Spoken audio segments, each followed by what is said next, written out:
Welcome to Travel Around Susie. How is everyone doing today? For me, this morning was real rough. I was dealing with insurance stuff, and dealing with my dad and all of his stuff. But I'm here and I am ready to talk about a topic that is on a lot of people's minds when they're starting out on the road. So if you're here, thank you, Troy. That is nice. If you're here, say hi. Let me know you are joining me. And if you have anything to add to this, please jump in and let's talk. So, as y'all know, I have traveled many different states. I've traveled solo. I've traveled with companion. I am not an expert on any topic I ever talk about. It is always a learning process, and that's why I want to build this community, because I feel if everybody shares their own experience or their own knowledge, we all can learn and we can all become better. So with that being said, I know when I first embarked on my travels, I was in a car by myself, a solo female, and lots of my friends freaked out when I told them that I was packing my car and I was going across the United States by myself. And thank you for letting me know that the music is a little loud, Troy. I will fix that right now. There we go. Oh, it jumped up. Wow. Yeah. Sorry about that. I probably blasted y'all out. All right. So let me know if that's better. I didn't realize that it had jumped up that loud. So thank you for letting me know. I greatly appreciate that. So anyways, back to the topic. Much better. Sweet. Thanks for letting me know that. I don't hear it because I have my mic plugged in. So I appreciate when you let me know that kind of stuff.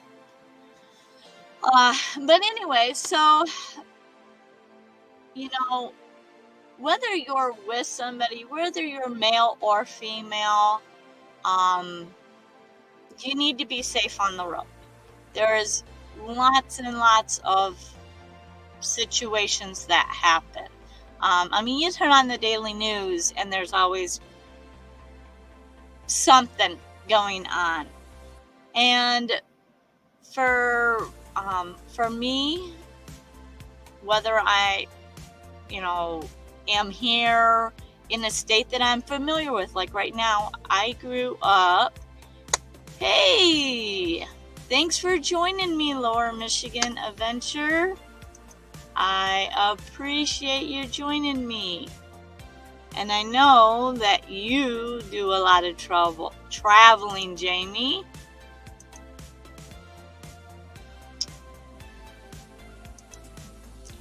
Because I know we were at M23 meetup, but I watched some of your videos, so I know that. Now a YouTube channel says that too, but hey, anyways, sorry, little sidetracked it here. So thanks for joining me, and we're talking about safety, travels, and a lot of things that whenever you're out I know you like to do a lot of boondocking or out in the wilderness camping, which, yes, I do too. Lots of great places in Michigan for that. But, even when I'm with my partner and we travel out into the no man's world on state land, there are things you need to be cautious about. There's lots of, wild animals. There's, here in Michigan, great example. Yesterday, it went from nice sunny to frigid cold, snowing, hail, and sleet all in one day. So you need to always have safety gear, whether it be cold gear, hot gear, not really hot gear, but weather appropriate gear, and yes, state forests can be a dangerous place. Yes, we have coyotes, we have wolves, we have, just in Michigan, up north, I know we have bears, so bear sprays, all kinds of stuff. So, I shouldn't even say up north, because in the middle of the state, there's been bears. So, I guess what I'm trying to say is that you've got to look at the situations that you are going to put yourself into. Me, I am an all over the board kind of person. I love going into the cities. I love to go dancing. I love to go out and listen and support live music.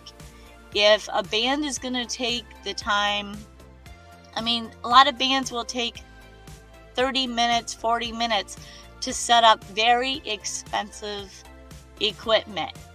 And I love to support that. They really don't get paid as much as they should for the time that they don't get paid for all their time and effort they put into it. So I really enjoy going out and seeing live bands. And I did that when I traveled across the United States. I also too love to go desert camping out in the middle of nowhere. I did that in Lake Havasu. I did that in Arizona. I did that in California, Nevada. I was out in the middle of nowhere. I went to Las Vegas by myself. So with that being said, I did very tourist places. I did very rustic, out in the middle of nowhere. I went in very dangerous places. So, let's see. Lower Michigan Jamie says there's coyotes where we camp. When they get in a pack, they can be dangerous, even down in the lower end of Michigan. Oh yeah, matter of fact, there was a coyote in Galesburg the other day. Now, Galesburg is a little tiny suburb of Kalamazoo, so to speak. And there was a coyote there. And it was preying on one of my friends' cats. But they got the cat out, and it was only one. They weren't even in the pack. But it could be a very dangerous situation. So you got to know your surroundings. And if you don't know the area, you got to be prepared. And so when you are thinking about hitting the road, or when you're looking to do a journey, think about all the different things that you like to do. Going back to me, I am wide range of things. So I have come across several different tactics, I guess you'll call it, to keep me as safe as I can be without being paranoid, because I'm not a paranoid type of person. I'm going to handle the situation when it comes, but I'm going to also to bring stuff to the table, and I'm going to be as prepared as I can for whatever the situation is. Now, I'm not going to pull this.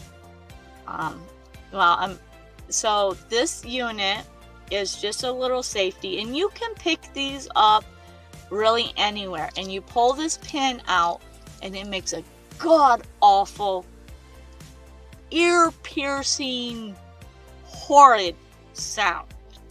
I mean, it is like a fire alarm like you cannot believe.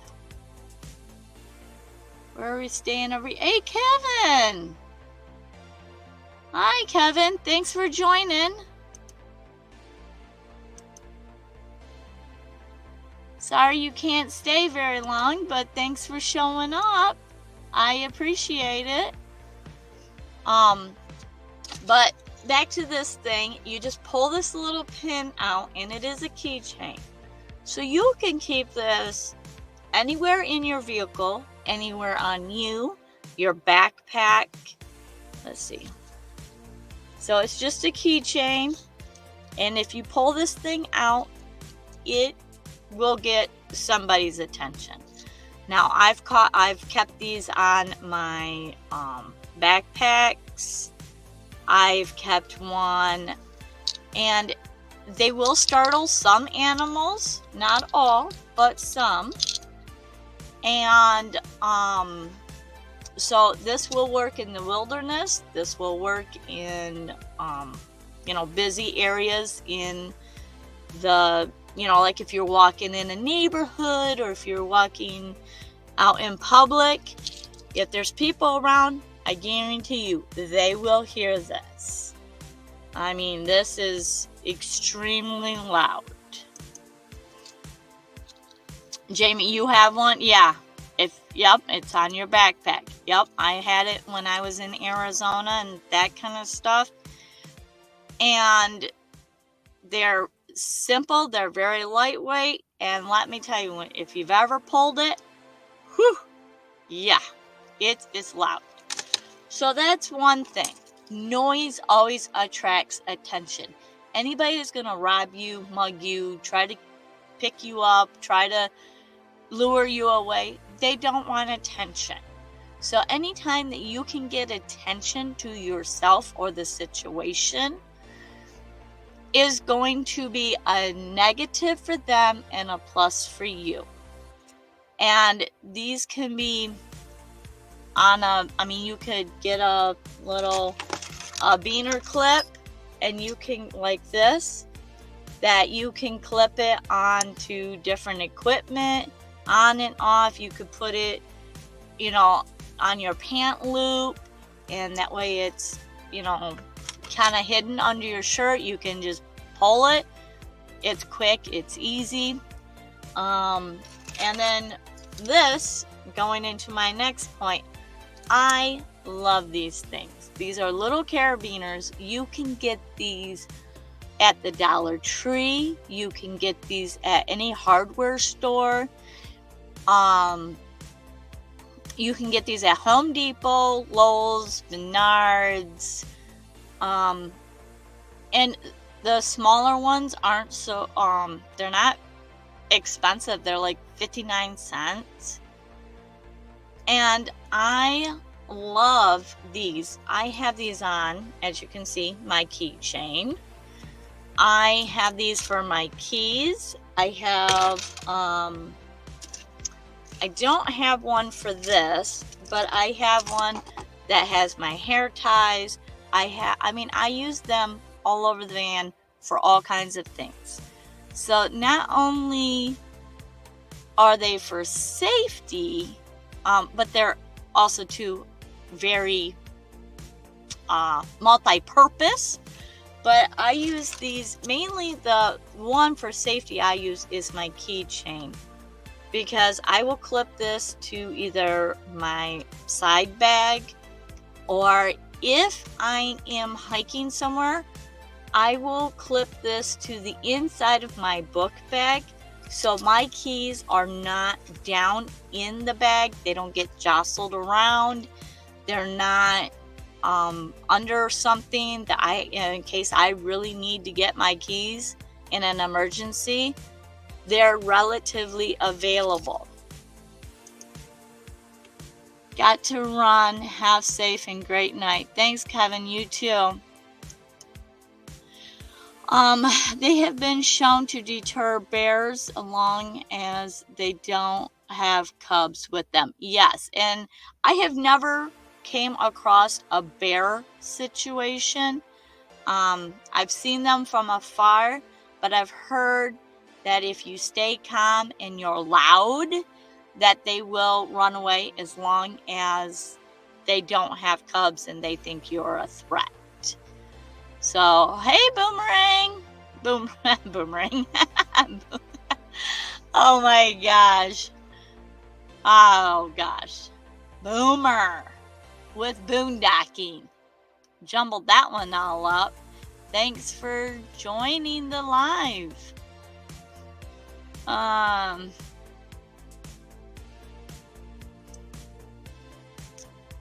Let's see. Just want to make sure I didn't miss anything. Sorry, I'm trying to watch the chat. The chat is very lively, which I love. I love you guys are joining me. And I'm glad that you all kind of know each other. I'm still getting to know you all, so that's great. All right, so back to this. Now, another thing with keys, and this is one thing I have done with all of my vehicles while I was on the road, is that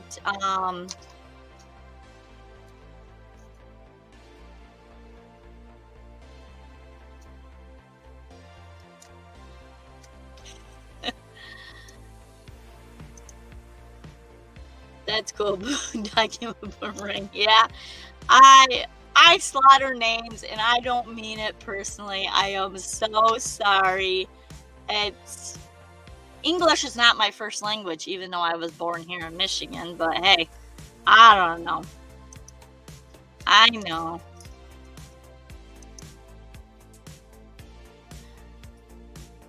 And Lance, if you're talking about me, I'm back in Michigan. I'm taking care of my dad, so I have to stay close to Michigan.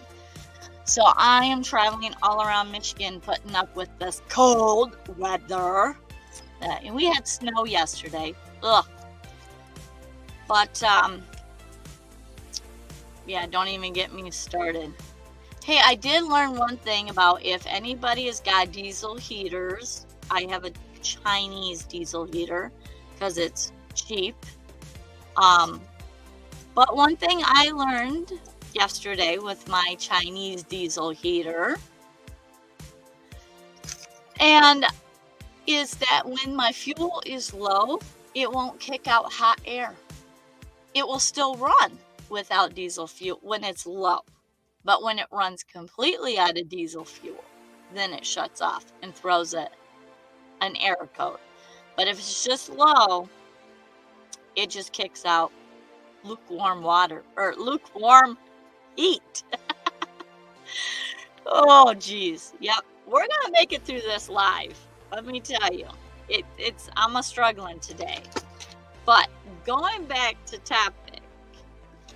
So whether you are single or traveling with a partner, one protocol you always should get into a habit, and I try never to break this, is when you go to bed at night, put your keys in the exact same spot every night. Whether you get a knock on the door from the dreaded knock at 3 a.m., you need your keys, or if you happen to get into a situation, and this one has happened to me a couple times,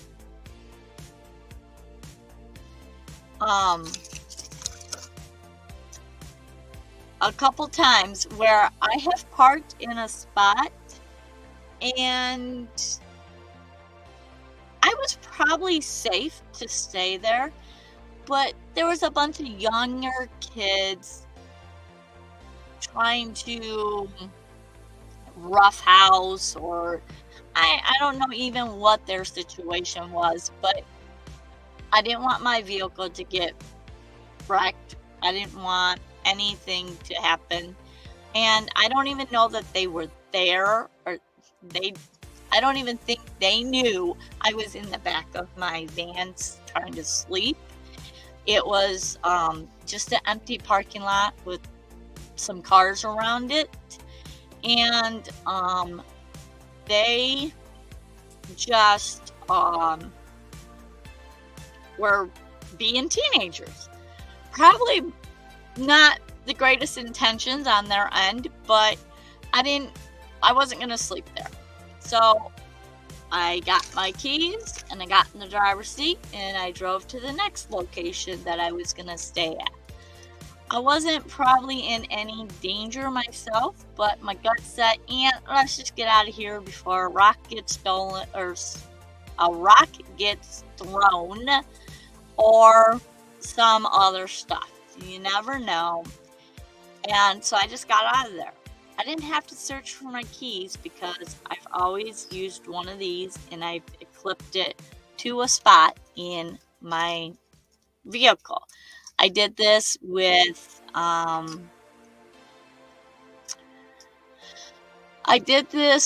my car, my minivan, and now with this rig. So I always keep my keys close to me whenever, even when I'm like this little hook right here. When I'm working in a parking lot, it's right there. And so when I'm out hiking, it clips to a book bag. If I'm, out somewhere else and I don't have a book bag, it clips to my pants, my loop on my pants. So it's always easy.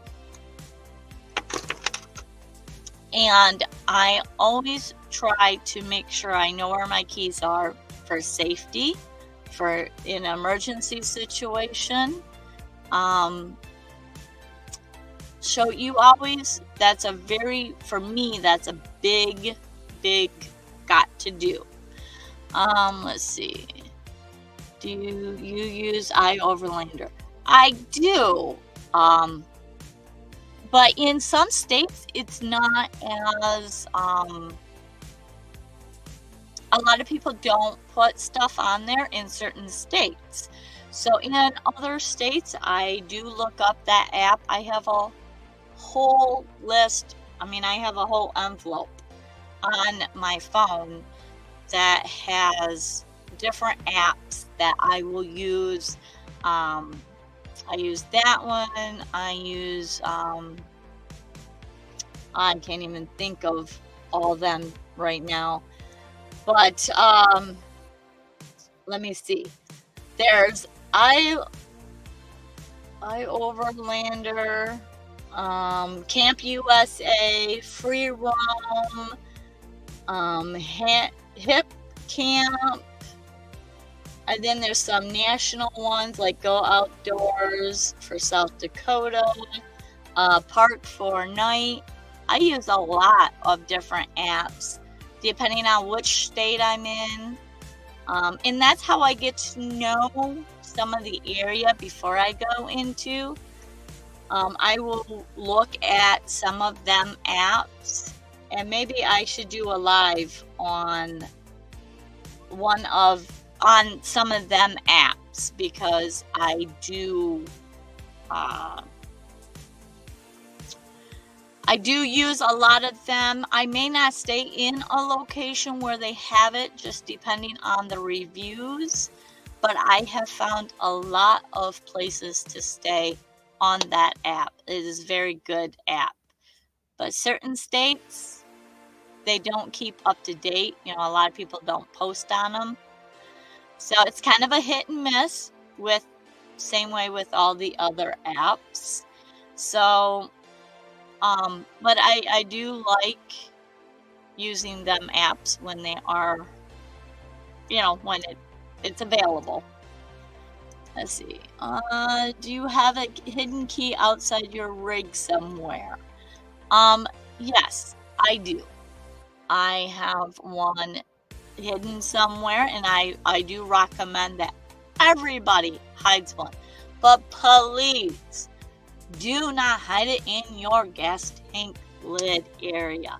That is a very common place, in that it will be one of the places that a hijacker will look if they think that you have hidden one. So yeah, I recommend that you do keep a key outside. There's always been. You would be surprised. I know a few people that have done that. Being a mechanic for as long as I have, there's been some interesting places that I've seen people hide keys. One was the gas tank. Every time they opened the lid, it was right there at their lid. And I'm thinking, why? And I mean, maybe you feel like it's, and don't use a magnetic box because you can't trust them. Amen. Dirt and debris will get in between that magnetic strip and knock it down. Or if you're in Michigan and you have the potholes like we do, some of them potholes, that magnet's not gonna last. So you are absolutely right. You cannot trust them. I do a lot with plastic zip ties, and I do a lot with welding wire. Them are some secure ways to put your key on the outside of your vehicle. And so going back to the safeties, having a key on the outside of your vehicle. But nowadays, the newer ones don't have keys. They have just the key fobs with no key in them. Now, I don't know about the new Sprinter vans because this girl ain't got one. And so if somebody has got a newer Sprinter van, and I don't know. I know Dodges are notorious for no key. They just have that fob, which most of the newer vehicles do. So another safety thing is mace, pepper spray, and then the one thing I will tell you about these sprays, you have to do research before you carry anything in your rig. Please do your research. Now, I know the big thing is guns, and everybody's going to say, carry a gun. Well, you know what? Certain states, you can't carry guns, and you have to know the laws, and you have to know yourself. If you are not willing to shoot somebody and maybe seriously injure or kill somebody, no matter the gun you carry, it's not going to do you any good. Because if you can't shoot to kill somebody and live with that for the rest of your life, which is going to be a huge situation, then it can be turned and used on you. So please, I know I have several friends that carry and several people that love guns. I am not against guns at all. I grew up with guns. I am familiar with guns, but I am also too familiar with the results of watching a person die. And that toll will never leave you. So that is a big, huge ordeal to live with. And in circumstances, that may be the only way to survive. I get it. But at the end of the day, you have to be able to put your head on the pillow and go to sleep. And can you? I don't know. That is something you need to know. Personally, myself, I carry some stuff in this van, which I am not going to expose to the world because this is alive. But I feel comfortable using it because I know who I am and I know what I can do with what. And you need to know yourself well enough to know what you can do and how you're going to react in situations. And not every situation will I know how I'm going to react because I haven't been in every situation. But I know I feel comfortable with what I do for my safety. You know, another thing, going back to, well, let's check in with the chat. Also, you should have a set of keys on a second set of keys on person, one set in your pocket and another in your purse or fanny pack. Well, I agree with that, but most of the time I don't carry a purse because I'm not that kind of girl. I, for the longest time, just wore a wallet, and I always kept a spare one single key in the wallet. So I just carried a spare key in my wallet. When I was a mechanic, I was always in and out of customer cars. I didn't want to grab my purse. I didn't carry a purse. Just hate purses. You like them, you like them. That's your thing. I don't like, always having to worry about that thing over my shoulder and carrying other people's stuff. No, you carry your own stuff. So I always had a wallet, and I put one key in my wallet, just a single key to unlock the door or the ignition. So yeah, I always carried one like that, and then I had my real set of keys. When I'm traveling with my partner has a set of keys and I have a set of keys. So let's see, I have a small crowbar and an ice pick beside my bed. There you go. And they're not considered a weapon, so you can carry them through anywhere. And a crowbar, hey, you may need it for your working on your car. That belt may come loose. You never know. So there's always that. I don't like carrying a person either. I meant other people's stuff. My kids would see that person go, "Hey mom, carry my whatever." No. You carry your own stuff. So, you have a partner, new BFF? Ken, you goof. You were videoing him at M23. He just doesn't like to be on camera. So, Lance, you know that. Anyways. See, the class clown came to town.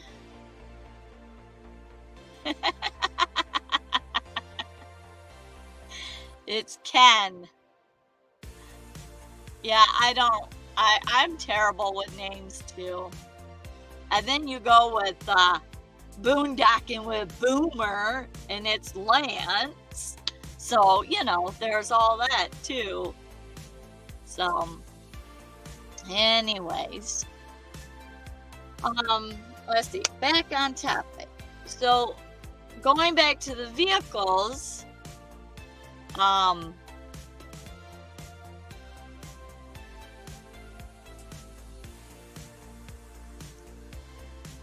honestly, I don't remember his name. That's okay. He's a quiet one anyways. He likes to be off camera, not be in videos and whatnot, so that's okay. But his name is Ken. He'll probably most likely show up late to the M24. So are you coming this year to M24? Lance? I know Troy's coming, so I'm looking forward to that. And obviously Kevin's coming, so that's gonna be fun. And I'm looking, I don't remember if I seen you on the list or not on the sites. Sweet, you are? Cool. Alright, so back to security. And this one isn't so much about security or safety, but nowadays we all have insurances, we all have a tow package or whatever. And so I know a lot of the newer vehicles don't have spare tires. Beyond me, why? Well, I mean, I know why, but hey, you know. But like with mine, I always carry a way to take off lug nuts. I do carry a spare tire with my van because I travel all over the place, and I've been in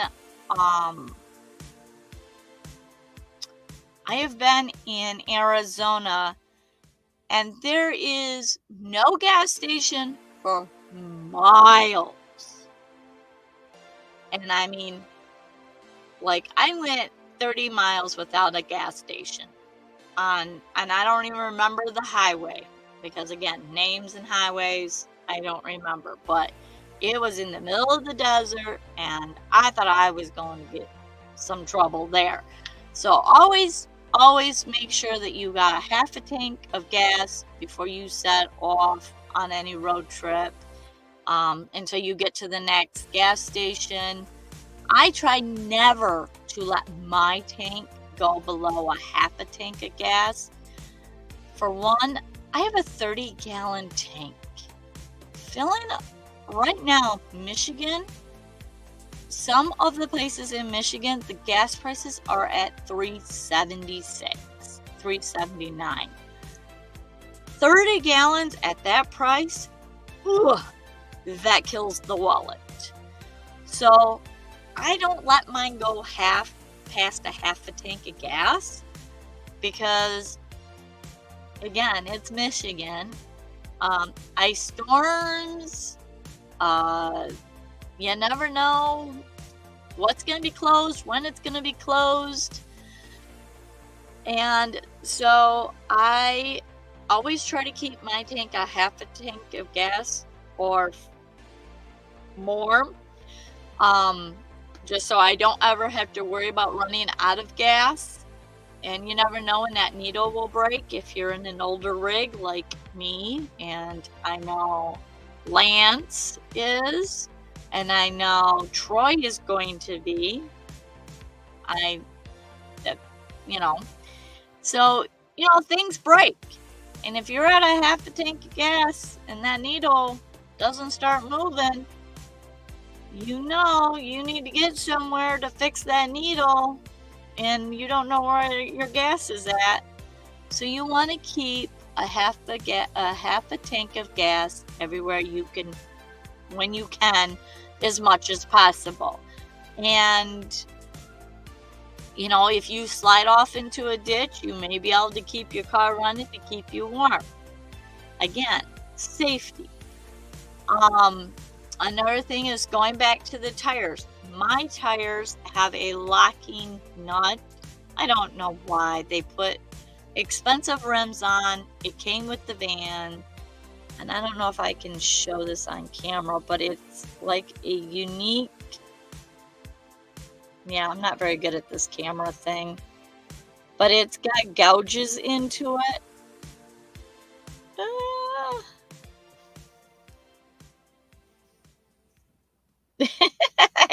Yeah, I'm not good at this live thing yet, but hey.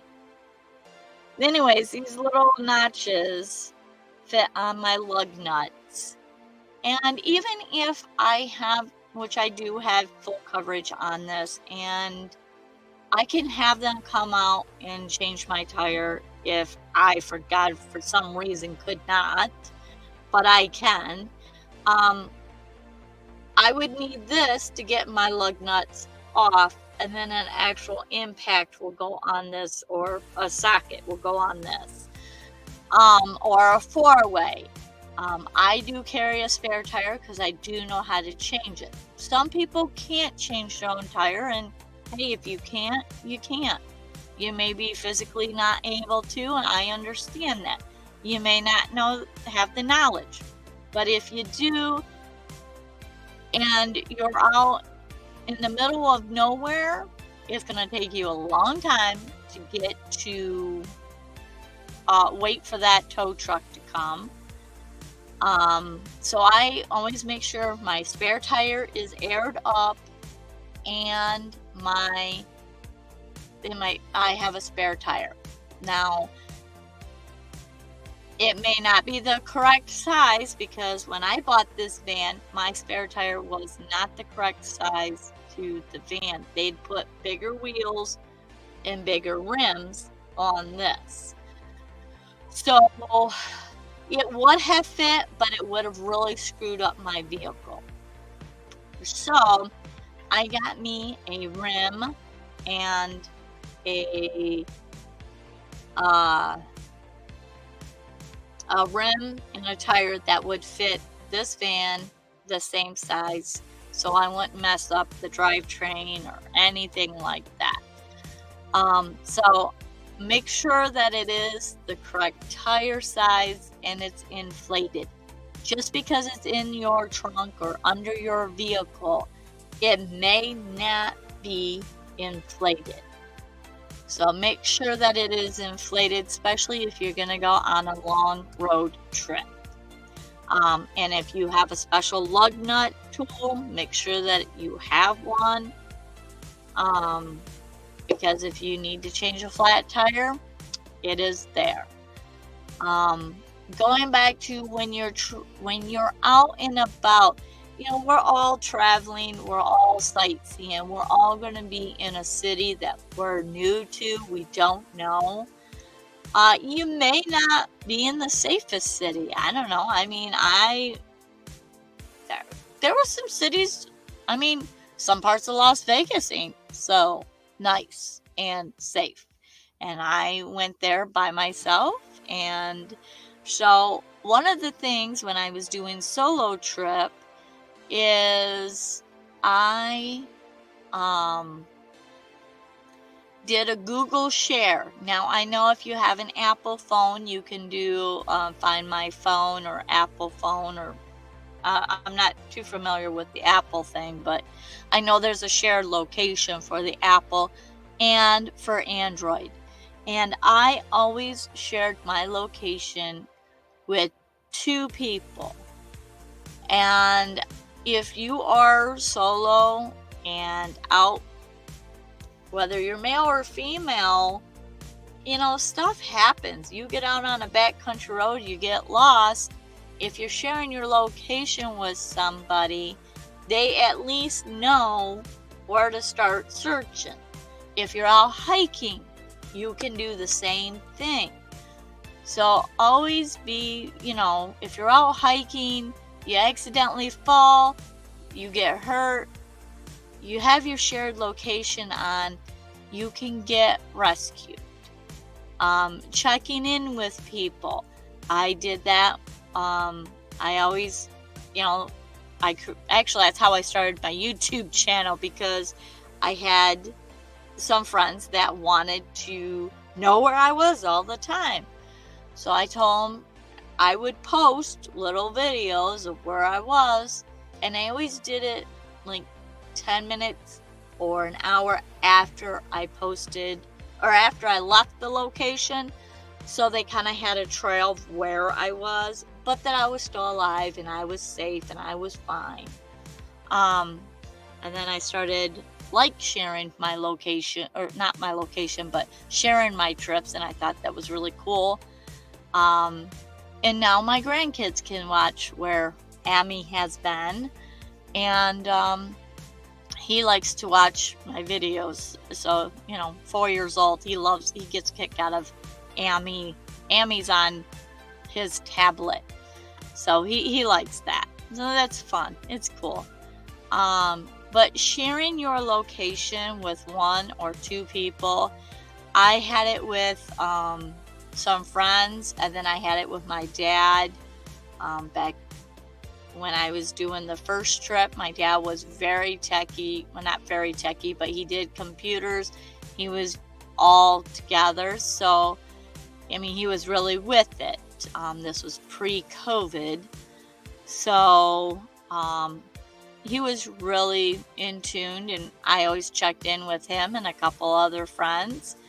And so I Google shared where I was at, what I was going to be doing that night with certain people. I wouldn't put the Google share on the internet because I don't know who's all looking at that, and I don't want that. That's not good. And another thing is, when I used to go out, and again, this was, wherever I'm at in a public setting, especially in a nightclub or a bar or whatever, I will always know my location, pay attention to the surroundings, and always pay attention to my food and my drink. And I'm always kind of a people watcher, and I pay attention to my gut. If my gut tells me to get the heck out of there, I'm out. My gut, my intuition, it knows. And I don't question it anymore. It's proven to me it knows more than I know sometimes.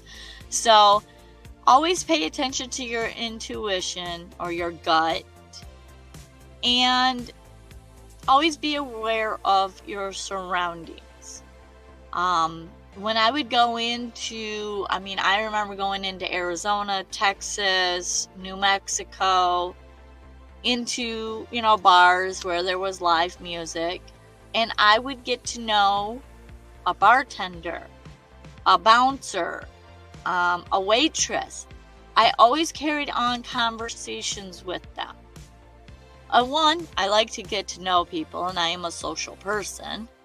But 2, if I made a connection with somebody at that facility, they were more apt to know who I am, remember me, and if I had trouble and I was decent and respectful to them, and I have somebody else that is being rude and crude to me or causing me some issues, I got a person that I can go, hey, what's your protocol here? They're more apt to help you than if you didn't acknowledge anybody or didn't get to know anybody. And I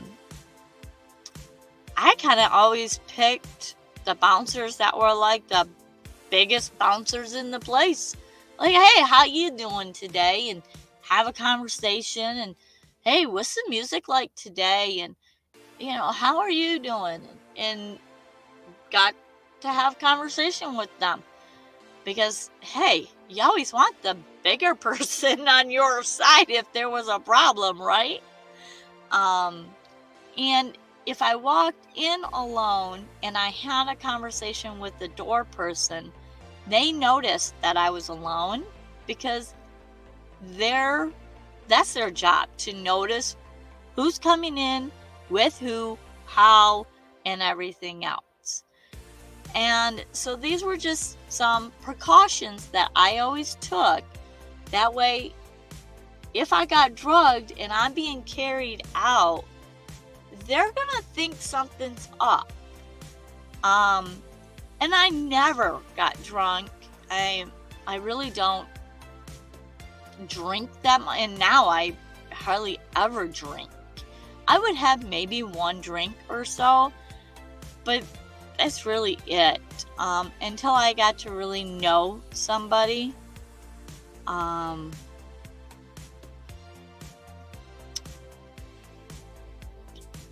So I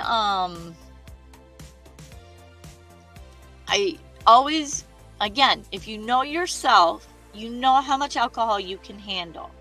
You know what's going to affect you and what's not going to affect you. If you're in a new location or you're out by yourself, don't get drunk. Don't get, be careful what you do. Always carry your shoulders back. Always look at people in their eyes when they're having a conversation.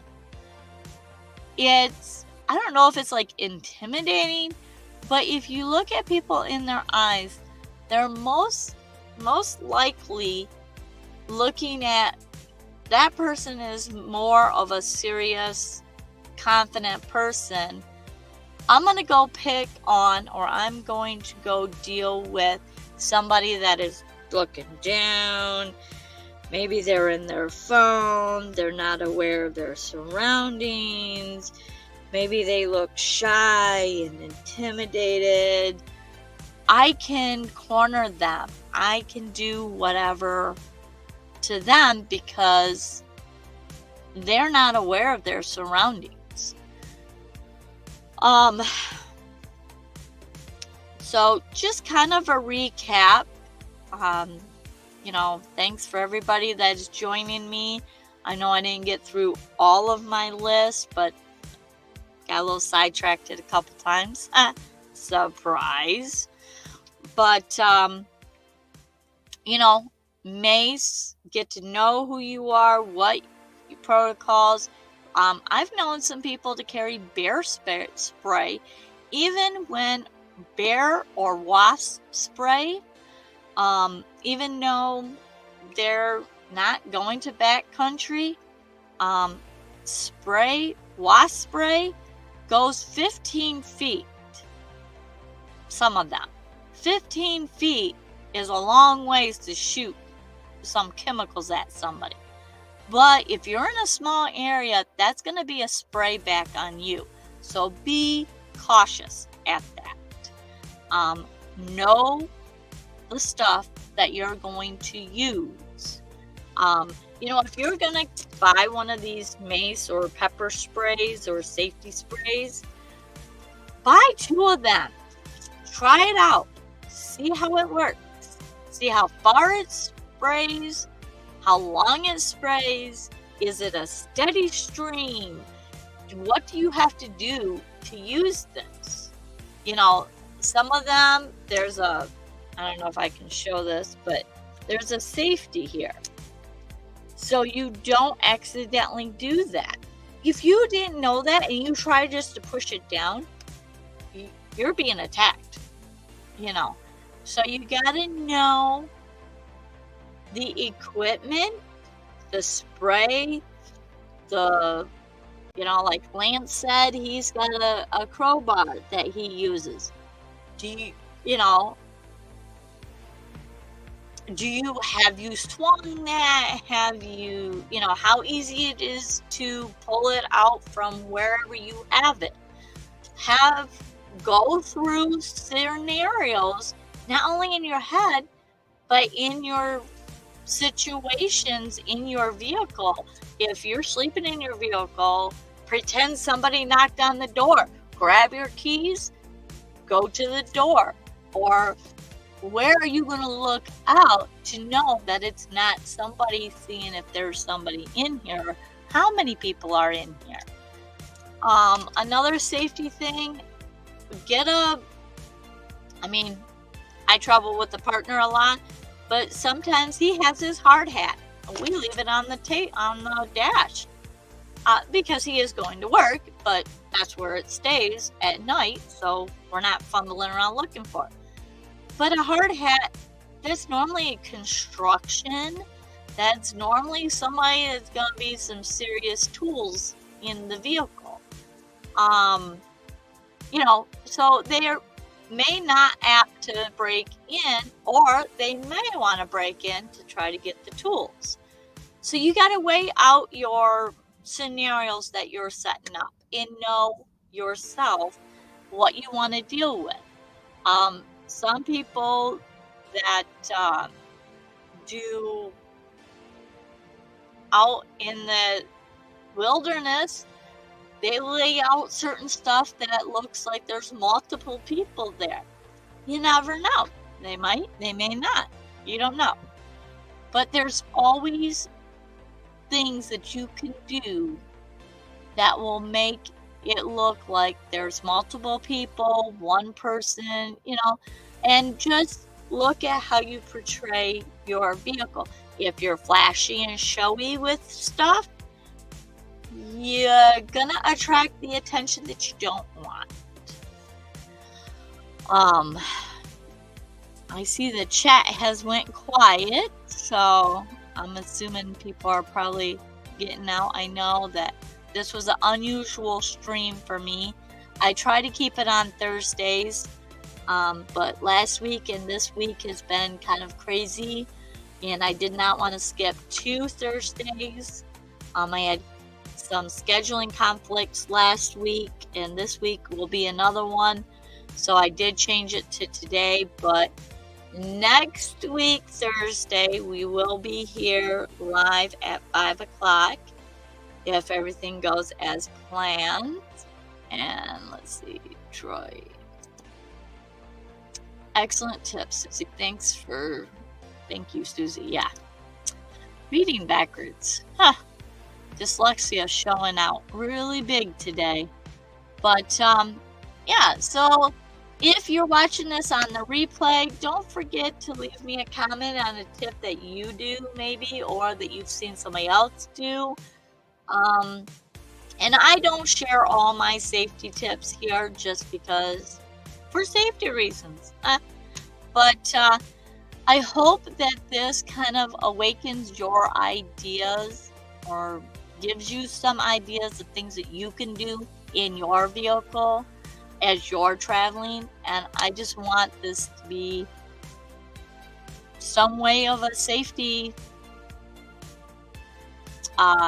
video for you guys, so it helps you feel a little bit more relaxed than traveling and enjoying being out in this world. So